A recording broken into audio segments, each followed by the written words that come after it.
খাবারটা সবাইকে তুলে দিই। কি বলো তো, খাওয়াটা না তুলে দিলে খেতে পারবে না। খাবারটা তুলে দিই আর সবাইকে। চুল পড়েছে, আর খাবারের চুল পড়লে সবাই একটু ঘৃণা করে, খেতে পারে না, বুঝতেই পারো। চুল পড়েছে তো, চুলটা তুলে দিলাম। আলু, আলুটা আমার খুবই ফেভারেট, আলুটা দিয়ে দিলাম।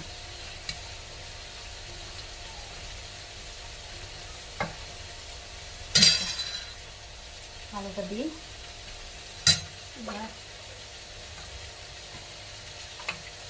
এখানে ডালটা দিয়ে দিলাম। আজকে অনেক কিছু রান্না করেছি, এখানে শাকটা দিয়ে দিচ্ছি। শাকটা বেশি পরিমাণে, মানে শাকটা তো খায় না, পছন্দ করে না। এখানে দিয়ে দিচ্ছি মাছের তেল।